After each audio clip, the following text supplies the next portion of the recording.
अस्सलाम वालेकुम। अगर आपने रावल डैम का व्यू एंजॉय करना है और अपने घर से और आप चाहते हैं कि मार्गला हिल्स आपको लाइफ टाइम आपके पास ओपन व्यू आए, तो ये डेड एंड हमारे पास 23 मरले के ऊपर खूबसूरत हमारे पास brand new house for sale के लिए आ रहा है। 1 साल पहले इसकी कंस्ट्रक्शन की गई थी।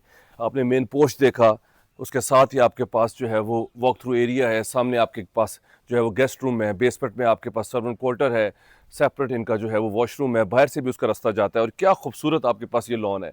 अब ये सामने देखिए, वो सामने देख रहे हैं, अब सारा आपको रावल डैम नज़र आ रहा है। क्या खूबसूरत इसका जो है वो यहाँ से व्यू नज़र आता है। ये साथ ही इसकी ब्लू एरिया है और साथ ही इसके ये देखिए मार्गला हिल्स का व्यू है।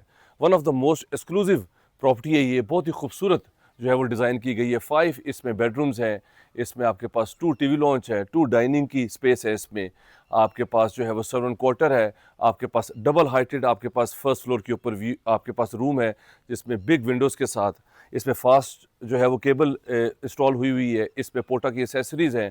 बहुत ही एक्सक्लूसिव प्रॉपर्टी है ये, 23 मरले के ऊपर है और 8 करोड़ इसकी डिमांड है। अगर आप इंटरेस्टेड हैं, मेरे नंबर पे कॉल कर लें, चैनल को सब्सक्राइब कर लें। और ये देखें, ये इसमें जो है वो आपके पास वरांडा है और आपके पास ये ड्राइंग रूम से लाइफ टाइम आपके पास ये सारा मार्गला हिल्स का व्यू यहाँ से आता है। बहुत ही एक्सक्लूसिव प्रॉपर्टी है। जो लोग इंटरेस्टेड हैं, मेरे नंबर पे कॉल कर लें, चैनल को सब्सक्राइब कर लें अगर आपने कंप्लीट वीडियो देखनी है। Thank you very much, take care, have a beautiful evening, अल्लाह हाफिज़।